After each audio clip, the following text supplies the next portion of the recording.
Shugaban ma'aikata na jihar Sokoto ya duduba babura sama da 5,000 da ba da jimawa ba za a raba bashi ga ma'aikatan gwamnatin jihar Sokoto. Shugaban kungiyar kwadago ta jihar Sokoto Abubakar Malami shine wa shugaban ma'aikata na jiha wanda ya sami wakilcin babban sakatare Malami Ladan bayanin cewa baburan guda 5,700 dukkaninsu suna a ƙasa kuma an kammala duk waɗansu shirye-shirye da waɗansu takardu da za a cike na ganin cewa an fara rabon waɗannan baburan da zaran gwamnatin jihar Sokoto ta bayyana ranar da za a soma rabon waɗannan baburan.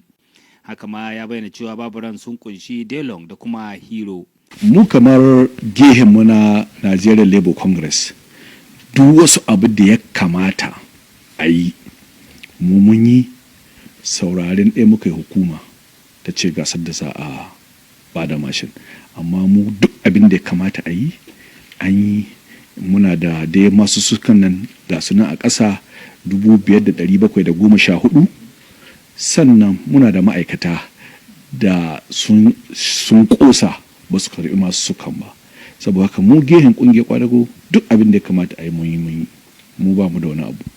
Shi kuwa shugaban ma'aikata na jiha wanda ya sami wakilcin babban sakatare Malami Ladan ya bayyana cewa gwamnatin jihar Sokoto ba da jimawa ba za ta bayyana ranar da za a soma rabon waɗannan baburan kuma duk wanda ya nuna sha'awarsa zai amfana. Haka ma Malami Ladan ya bayyana cewa gwamnatin jihar Sokoto tuni da ta naɗa kwamiti wanda zai gudanar da rabon waɗannan baburan cikin lumana. To kamar wanda da shi shugaban kwadago ya yi bayani, gwamnati ta yi duk abin da ya kamata, su ma sun yi duk abin da ya kamata na tabbatar da an rarraba waɗanda masu suka waɗanda ya bayani kan 5,714 an sa kwamiti